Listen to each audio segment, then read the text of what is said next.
bird on a tree. I'm just sitting here. Bonjour à tous, bienvenue sur Gwem TV dans la série Ordinaire et Extra. Aujourd'hui, nous allons continuer notre interview avec Pierre Leray-Guillemet. Conversation avec Pierre. Nous allons aborder de nouveaux thèmes. Bonjour Pierre. Bonjour Gwen. Bon, alors on va continuer un petit peu des thèmes généraux. Ok. Et est-ce qu'il y a un thème aujourd'hui justement qui en ce moment t'anime ou qui revient, que toi tu aurais envie de partager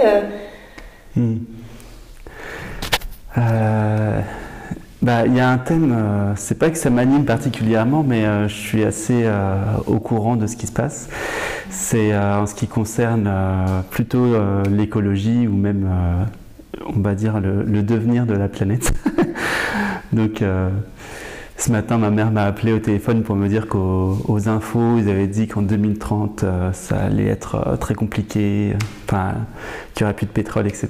Et je me dis, moi, maintenant, il commence à passer ça carrément aux infos, à la télé, donc ça commence à être un peu plus entendu par beaucoup de gens. Donc voilà, ouais. à voir comment ça va évoluer. Oui. Et toi, justement, quelle est ta position vis-à-vis de ça En fait, ma position, c'est surtout que c'est une belle occasion d'ouvrir le cœur. Parce que ce qui va se passer, il va y avoir pas mal de changements de déplacement de masse de population. Donc les notions d'étrangers, de territoire vont être, ça va beaucoup remuer. Et c'est un bon moment justement pour pouvoir s'ouvrir et s'entraider plutôt que d'essayer d'être dans une compétition acharnée. Voilà, je pense que c'est surtout, et c'est fait pour ça en fait, ouais. Parce que les sages, ça fait des millénaires qu'ils annoncent ce moment-là, la fin du Kali Yuga. Donc le Kali Yuga, c'est l'ère matérialiste et égoïste. Donc c'était dans la période dans laquelle on était, où tout le monde est centré sur soi-même et le profit. Et là, on arrive dans 160 ans à l'ère de la vérité, donc où là, c'est le cœur qui prévaut sur le mental. On voit très bien d'ailleurs dans les réactions qu'il y a encore des gens qui sont dans le fonctionnement du mental, même vis-à-vis de ce qui est en train de se produire. Il y a des gens qui voient ça comme une donnée, juste une donnée que l'humanité va peut-être souffrir, mais c'est pas grave parce que on reste à se réfugier dans des espèces de concepts ou dans du déni, en fait. Voilà. Alors que si on est dans le cœur, tout de suite. On suit l'élan et on fait ce qu'il faut. On n'est pas en train de tergiverser, quoi. Donc on fait quoi? J'en ai déjà parlé dans une de tes vidéos. Par exemple, on plante 700 arbres chacun. C'est une solution simple et efficace pour revenir à l'équilibre. Ouais.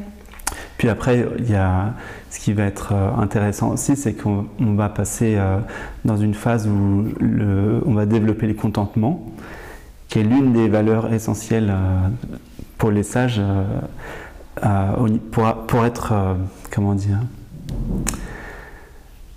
satisfait justement, de manière pérenne. On trouve son contentement dans l'intériorité.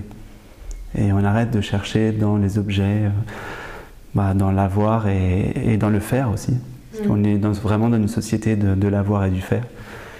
Donc là, le fait que tout le monde ralentisse un gros coup, et ça va forcément arriver, maintenant on est sûr, ce sera soit choisi, soit subi. En fait, les seules possibilités qu'il y ait maintenant, c'est soit on est suffisamment raisonnable pour choisir de décélérer, soit on ne choisit pas et on subira la décélération, sauf que ce sera beaucoup plus brutal. Mais cela dit, on peut vivre, c'est ce que je disais à ma mère justement ce matin, on peut être très heureux avec très peu. Personnellement, j'ai vécu dans des conditions très spartiates et j'étais très heureux. Donc, tant qu'on a de quoi manger, de quoi boire aussi, justement la question de l'eau, c'est une question assez fondamentale sur ce qui s'annonce bientôt. C'est sûrement ça qui va créer des déplacements de population.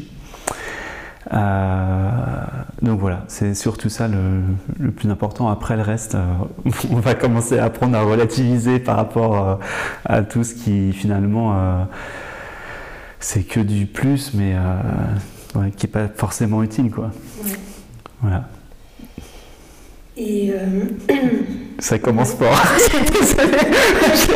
Je ne veux pas plomber l'ambiance dès le début. Non, mais c'est bien, et on va retrouver aussi certainement d'avoir plus le temps, de prendre le temps. Ah mais carrément. Ouais, c'est ça, prendre le temps, pas courir après le temps. Et ça, c'est quand même prendre son temps, avoir le temps, c'est une des choses que les peuples racines ont toujours eu et conservent encore. Ouais. Et les Maasai notamment, par exemple. Bah oui. Et donc, c'est à nous amener aussi vers ça, reprendre le temps de vivre. Ben, on va se rendre compte que la qualité de vie ne dépend pas de la somme de biens qu'on a, mais la qualité de vie dépend aussi et surtout du temps qu'on dispose. Parce que quand on court tout le temps, effectivement, clairement, on n'est pas heureux. Si tu as des millions sur ton compte, mais que tu es tout le temps en train de travailler, en train de te prendre la tête comment placer tes millions, t'es pas heureux, quoi, c'est clair. Oui, puis le temps qui est trop rare aujourd'hui amène à des... J'en parlais avec une maman d'élève, même rendre service 1 heure pour garder un enfant, c'est compliqué aujourd'hui parce que 1 heure de temps, c'est de l'argent. Et on se dit, bah, j'ai déjà pas de temps pour moi, donc si je fais quelque chose, il faut que ce soit payé. Sinon, voilà, ça amène à ne plus avoir de réflexes normaux, de garder le voisin, ou voilà, des petites choses comme ça. C'est pour ça que l'entraide va justement revenir. Ouais. Quand il y aura moins de pétrole, voire plus, et quand on pourra plus être autant dans le mouvement, on va revenir dans l'être, quoi. Ça c'est clair. Puisque à la source de ce qu'on est, l'être fondamentalement, ça a le goût de l'immobilité. Et souvent les sages ils disent que c'est pour ça que dans toutes les traditions il y a un aspect de se poser. Par exemple le mot zen que tout le monde, qui est très tendance, le mot zen. En fait le mot zen ça veut dire assis en japonais, donc c'est juste être assis, c'est tout, être posé. Et donc les gens vont avoir beaucoup de compréhension en restant plus tranquille, posé, quoi. Donc il faut bien choisir où est-ce qu'on se pose parce qu'après on ne pourra plus bouger. Ouais. Bon, bah super. Alors on va aborder différents thèmes. On pourra revenir aussi là-dessus si ça se recoupe. Là, ça n'a rien à voir. C'était des questions que j'avais préparées déjà la dernière fois. Justement, mais ça va être intéressant d'avoir ton avis avec les préoccupations actuelles de l'environnement, de la vie, de ce qui se vit ici. Tu avais partagé dans certaines vidéos que tu avais rencontré dans des voyages astro des guides, etc. Est-ce que, donc il y a encore des personnes qui sont, comment dire, que ça interpelle, d'autres qui ont envie de contacter leur guide, etc. D'autres pas du tout. J'ai très régulièrement des messages de gens qui me demandent à ce que je leur apprenne à faire des sorties hors du corps. Oui. Et la réponse est toujours la même, c'est non. Parce que c'est pas ce que je partage en fait. Oui. Moi, la conclusion pour moi de cette expérience, ça a été que ça m'a pas amené à réaliser le soi, donc je préfère amener directement au but, même si en soi toute expérience peut amener à la réalisation, y compris celle-ci, quoi. Oui. C'est-à-dire que c'est pas du tout essentiel, c'est pas capital pour être heureux, pour vivre sa vie incarnée. Par contre, effectivement, des personnes, eux, ça peut être le chemin de réflexion, de découverte, d'expérimentation qui peut-être, comme tout chemin, amener à la réalisation du soi, mais pas nécessairement, quoi. Et pour faire le parallèle avec ce qu'on vient de dire juste avant, la fin de l'humanité, si tu ne connais pas ta dimension astrale, c'est beaucoup plus apeurant, comme on y dit au Québec, ou je ne sais plus où, que la fin de l'humanité si tu sais ce que c'est, ce qui se passe après. Parce qu'en fait, finalement, personne ne meurt, donc il n'y a aucun problème. Oui. Il y a un problème quand tu crois avec le corps physique. Donc ce genre d'expérience, pour certains, peut quand même faire lâcher des peurs. Ah oui, Ouais. ouais, carrément. Moi, ça a été je dirais, ça a été le point essentiel, quoi. Et de se rendre compte que tu es éternel. Ouais. Mm. Et est-ce qu'aujourd'hui, justement, toi qui avais expérimenté tout ça, tu communiques ou tu parles avec des guides ou pas du tout? Non, c'est pas vraiment. Je fais plus trop d'expériences de ce genre-là. Mais sans faire l'expérience, mais de rien qu'en pensant au quotidien, non. Il y a pas de, tu te sens pas connecté à d'autres dimensions, d'autres êtres. C'est pas. Je me sens connecté à d'autres. Si, je me sens connecté à autre chose, mais comment dire? Je mets pas tant d'emphase qu'avant. C'est pas si intéressant que ça. Donc, par exemple, je ressens très souvent la souffrance humaine, donc la souffrance de population même carrément. Mais sauf qu'il y a un détachement, je vois, parce que la souffrance, ça a l'air très vrai quand on est très identifié au fait qu'on est humain et qu'on se croit un humain. Mais je sais que ça peut paraître dur à entendre, mais en réalité, la souffrance, c'est quelque chose qui est très en surface par rapport à ce qu'on est réellement. C'est la conscience, fondamentalement, n'expérimente pas la souffrance. Pour pouvoir vivre la souffrance, il faut qu'il y ait conscience d'un objet de perception tel qu'il soit. Et toute souffrance, quelle qu'elle soit, je crois que je l'ai déjà dit dans une de tes vidéos, mais c'est pas grave, toute souffrance, quelle qu'elle soit, c'est forcément un objet de perception, c'est quelque chose qui est perçu. Donc c'est pas ce qu'on est, puisqu'on est la conscience qui perçoit ça. Oui. Oui. Et on parle souvent de désir illusoire. Il y a souvent ces notions de désir, répulsion, qu'il faut sortir de ça. Attraction, répulsion, ouais. Oui, attraction, répulsion. Et en même temps, on peut entendre aussi de suivre ce désir ardent, par exemple, de réaliser le soi. Alors, j'imagine qu'il y a peut-être des personnes qui trouvent la contradiction dans tout ça. Ouais. Est-ce que tu peux... Parce que c'est pas un désir. Ouais. C'est un élan du cœur. Ouais, c'est un élan du cœur. Ça vient pas de l'idée avec comment dire. Un désir en général, ça vient de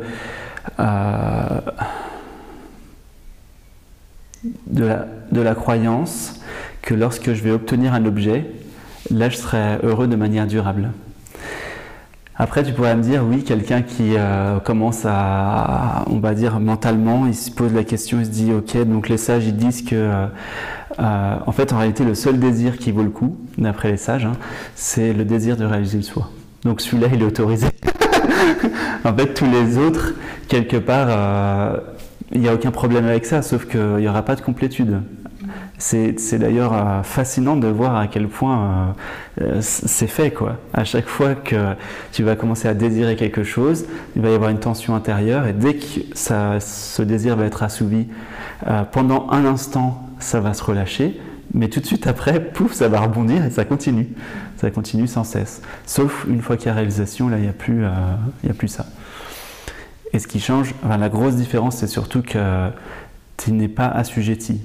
C'est-à-dire qu'après la réalisation du soi, tu peux encore avoir, je dirais pas des désirs, mais je dirais plutôt des envies, dans le sens que ça vit, donc ça fait, tu vois, automatiquement. Et donc, je sais pas, envie de manger telle ou telle chose, ou de partir en vacances à tel ou tel endroit. Mais si ça se fait pas, il n'y aura pas de souffrance. Voilà, c'est ça la différence. C'est ça la différence entre désir, le désir comme on l'entend dans son aspect illusoire, c'est quand on attend quelque chose en retour pour se sentir mieux, pour se sentir quelqu'un, pour se sentir quelque chose. On croit que c'est ça qui va nous apporter le bonheur.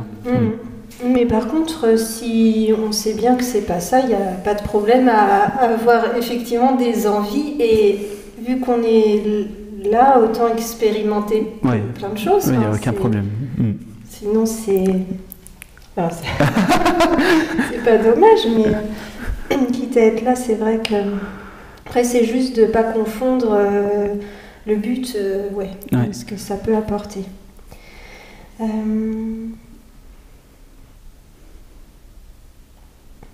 Et donc, comment tu... Des fois, on entend aussi dire qu'on laisse se déployer justement les envies, du coup on peut mettre ce mot-là, les envies à travers nous, plutôt que d'aller nous vers des désirs. Comment aller vers laisser plus les envies émerger, comment se rendre compte si on est en train de courir après un désir ou si on est en train de laisser des envies se faire c'est facile, en fait le désir, il y a toujours une tension derrière, alors que l'envie, il y a un enthousiasme, il y a quelque chose, ça part d'une joie, c'est automatique, même pour un petit truc, hein.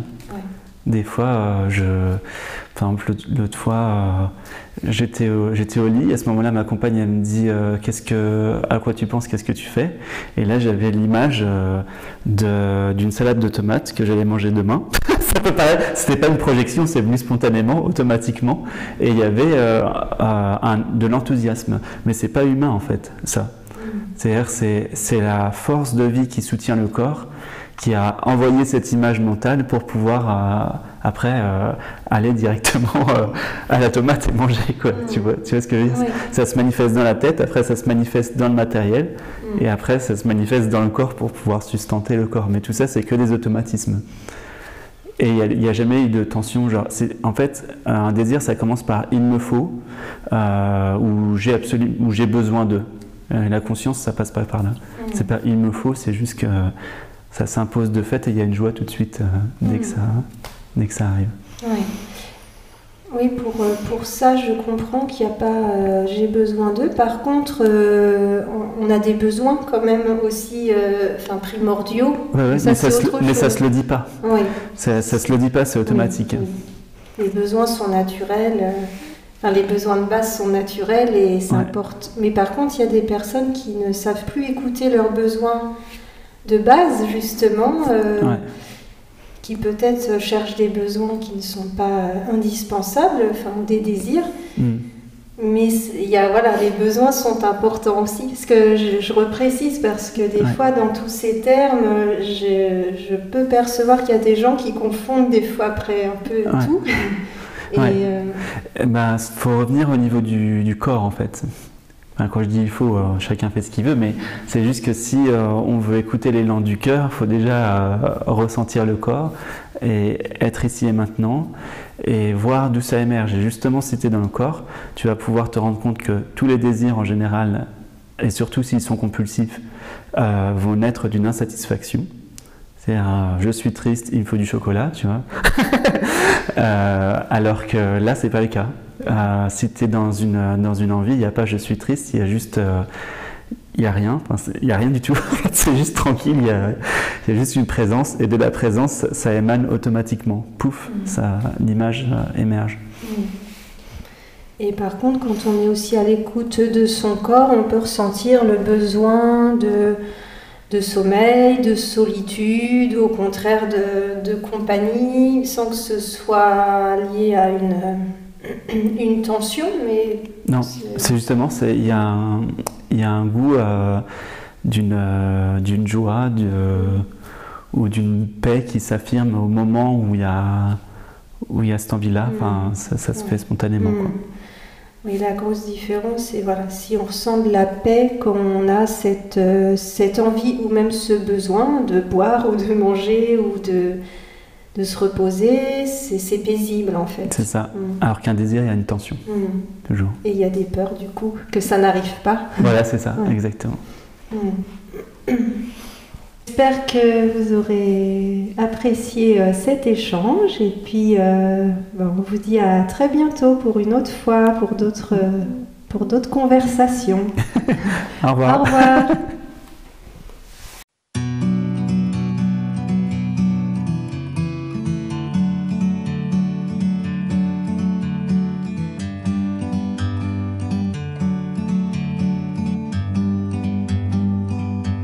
Like a bird on a tree, I'm just sitting here.